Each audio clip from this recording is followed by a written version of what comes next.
Digan a todo el mundo que yo soy la bandera nacional, la bandera dominicana, dijo Francisco de Rosario Sánchez en 1861, momentos antes de enfrentar la muerte por defender la independencia que él mismo ayudó a construir. Su voz, perdida entre fusiles y traiciones, sigue siendo el eco que nos recuerda lo difícil que fue nacer como una nación libre. En 1844 la República Dominicana nació, pero no fue un nacimiento glorioso, sino doloroso, incierto y lleno de sacrificios.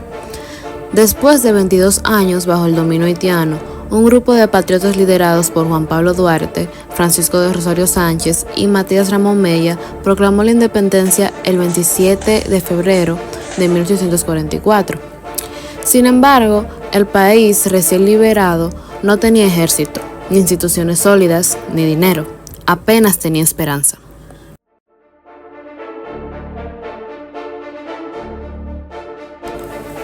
La situación económica era desoladora. Las guerras habían devastado los campos y la ganadería, una de las principales fuentes de sustento. Casi desapareció. Las exportaciones se reducían al tabaco, el café, el azúcar y algunos cueros, pero sin carreteras ni puertos adecuados, la mayoría de los productos se perdía antes de llegar al mercado.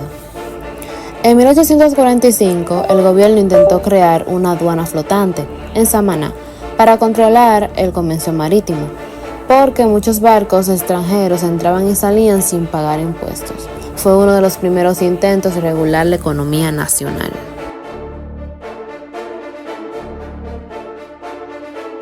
La inestabilidad política agravaba todo. El país quedó dividido entre dos caudillos: Pedro Santana, líder conservador del este, y Buenaventura Báez, liberal del sur. Santana representaba el orden militar y la tradición rural, Báez la visión comercial y las relaciones con potencias extranjeras. Ambos desean actuar por el bien del país, pero su rivalidad mantuvo a la nación en una guerra política constante.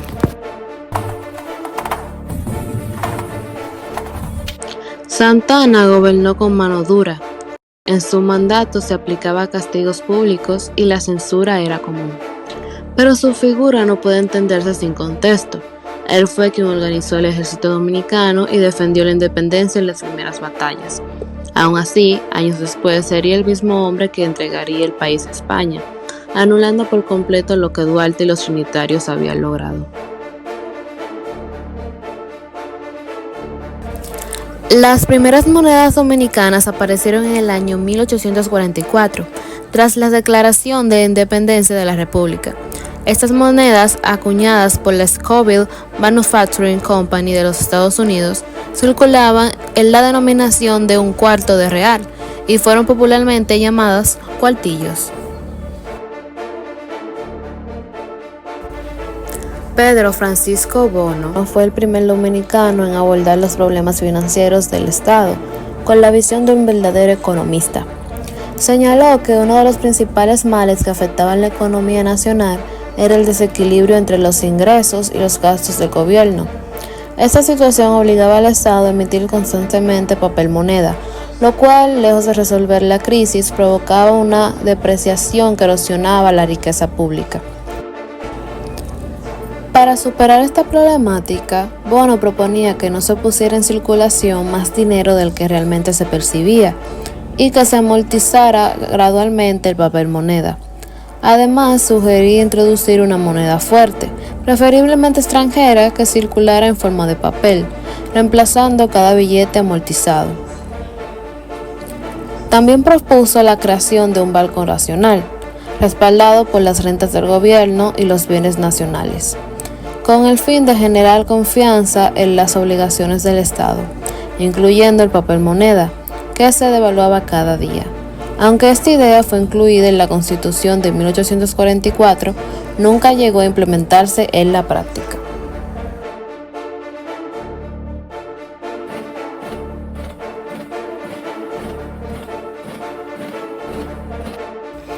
A pesar de todo, los dominicanos intentaban organizar su vida cotidiana. En los pueblos, la vida giraba en torno a la iglesia, el mercado y la plaza central.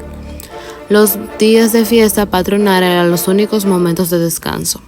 Los hombres trabajaban en el campo desde el amanecer, las mujeres vendían productos, cuidaban de la familia y transmitían las tradiciones orales que mantenían viva la identidad nacional.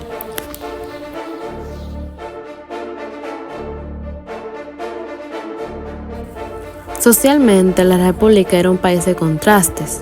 En Santo Domingo y Santiago existían familias acomodadas con influencia europea, pero en el resto del país la pobreza era casi absoluta. La mayoría de la población era analfabeta y la educación se limitaba a unas pocas escuelas primarias en grandes ciudades. Pero no todo era desesperanza. A pesar del caos, surgió un sentimiento nacionalista profundo. La bandera, el escudo y el himno empezaron a verse como símbolos sagrados. La religión también tuvo un papel central en mantener la unidad. Las oraciones por la patria se rezaban en misa, y muchos veían la independencia como una misión divina. La primera bandera dominicana no tenía un diseño estandarizado. Algunas versiones eran cosidas a mano por mujeres patriotas, como Concepción Bona, con proporciones y tonos de azul y rojo distintos. Y entre las figuras más heroicas de este periodo destaca una mujer, María Trinidad Sánchez, tía de Francisco de Rosario Sánchez. Fue una de las costureras de la primera bandera y mensajera de los militares. En 1845 fue fusilada por orden de Pedro Santana, acusado de conspirar contra su gobierno. Sus últimas palabras fueron: «Dios mío, cúmplase en mí tu voluntad y salva la República». Aún con tanta pobreza, el pueblo no perdió su dignidad. Los dominicanos entendieron que la independencia no solo se defendía con armas, sino con trabajo, solidaridad y fe. De esa mezcla de sufrimiento y esperanza nació el carácter firme del dominicano moderno. Así fue la Primera República, una nación que aprendía a caminar sobre las ruinas de la guerra, a soñar mientras luchaba por sobrevivir. Entre el hambre, las traiciones y la pobreza, creció una convicción, que la libertad vale más que cualquier riqueza, y que el espíritu dominicano, aunque tambalee, nunca se rinde. Batallas independentistas, 1844, un año que marcó el despertar de una nación. La recién proclamada República Dominicana debía defender su libertad ante un enemigo que no aceptaba su independencia. Desde los valles del sur hasta los campos del Cibao, hombres y mujeres comunes se alzaron para proteger el sueño de ser libres. Reviven hoy las batallas del 19 de marzo, 30 de marzo y las carreras. Fue la primera gran prueba de fuego de la independencia. El general Pedro Santana, con unos 2.000 hombres mal armados, se enfrentó al ejército haitiano del general Suffren, que superaba los 10.000 soldados. En Azua, el calor del mediodía se mezclaba con el humo de los cañones. Los dominicanos sin experiencia militar usaron el terreno como su mejor arma. Aprovecharon los matorrales y las colinas para emboscar y confundir al enemigo. Muchos soldados usaron machetes y lanzas improvisadas. Antonio Duvergé, un campesino convertido en estratega, destacó por sus tácticas rápidas y eficaces. Durante la batalla, las mujeres del pueblo de Azua preparaban pólvora casera y repartían agua entre los combatientes. Al caer la tarde, el grito de victoria dominicana resonó en todo el sur. Esa fue la primera señal de que la independencia no solo era un sueño, era una realidad que se defendería con sangre, sudor y lágrimas. Mientras el sur celebraba, en el Cibao el peligro se acercaba. El general haitiano Jean-Louis Pierrot avanzó con una tropa numerosa hacia Santiago. En el Cibao, José María Ibera, acompañado de combatientes adulleros, fortificó la ciudad con ayuda de los vecinos. Las mujeres tejían banderas, vendajes y los niños repartían pólvora, y los hombres alzaban barricadas.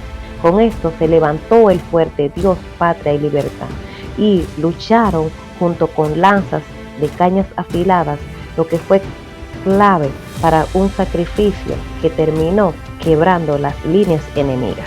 La artillería les mató tanta gente que renunciaron a nuevos esfuerzos por este lado del puerto. Santiago fue salvado. 5 años después y la independencia seguía amenazada. El emperador haitiano Faustin Soulouque cruzó la frontera con un gran ejército el 5 de marzo de 1849, pero esta vez lo esperaba Pedro Santana, curtido en 1000 batallas. En el llano de las Carreras, Santana fingió retirarse para traer al enemigo a un terreno abierto y rodearlo con fuego cruzado. Las tropas haitianas confundidas fueron derrotadas por una fuerza 3 veces menor. Curiosamente, los dominicanos usaron espejos y señales de humo para coordinar movimientos, un método casi desconocido en el Caribe de la época. El triunfo en las Carreras consolidó la frontera y demostró que la República Dominicana no era una casualidad, sino una nación que había aprendido a defenderse. No solo fueron los generales quienes ganaron estas batallas, fueron los campesinos, los artesanos, las mujeres y los niños. El pueblo fue el verdadero ejército. Mujeres como María Trinidad Sánchez y Francisca Martínez, la coronela, escondieron armas y curaron heridos. Los campesinos del Cibao se ofrecían como mensajeros o vigías, guiando a las tropas por caminos secretos. Y muchos jóvenes dejaron sus hogares sin saber si volverían, impulsados solo por la esperanza de ver su bandera libre. Otro héroe que no podemos olvidar fue el ciudadano británico Teodoro Stanley Henneken, quien arriesgó su vida desde Cabo Haitiano hasta Santiago para comunicar a los independentistas dominicanos la cantidad de efectivos militares que estimarían su llegada a República Dominicana. ¿Y qué podemos decir de José del Carmen Reyes? Fue un conocido fabricante de lanzas de maderas de Guayacán, porque no había suficiente armamento. En Azua valientemente enfrentó a 3 enemigos a la vez. Luego de aprender tanto sobre nuestras victoriosas batallas, ahora te voy a mostrar algunas de las curiosidades históricas de ellas. En Santiago, el cañón El Patriota fue fabricado con piezas de campanas de una iglesia destruida. Además, en las Carreras, los soldados usaron hojas de plátano como camuflaje para ocultarse del enemigo. Y en Azua, el sonido de los caracoles y tambores campesinos confundieron a las tropas haitianas, haciéndole creer que se enfrentaba a un ejército más numeroso. Y el lema que nosotros conocemos, Dios, patria y libertad, proviene de una inscripción en el fuerte de Santiago, y desde entonces se convirtió en un símbolo de la nación. Cada batalla, cada herida, cada grito de victoria fue un paso hacia la libertad. Azua encendió la llama, Santiago la consolidó y las Carreras se aseguró que jamás se apagara. La independencia no se proclamó una sola vez, se defendió con sangre 3 veces. Y como dijo Juan Daniel Balcacer, la independencia no fue obra de un solo hombre, ni se materializó en un día, sino que fue un complicado entramado social y político a través del cual el pueblo dominicano fue gradualmente adquiriendo conciencia de su identidad cultural y de su genuina vocación para vivir en libertad y en democracia.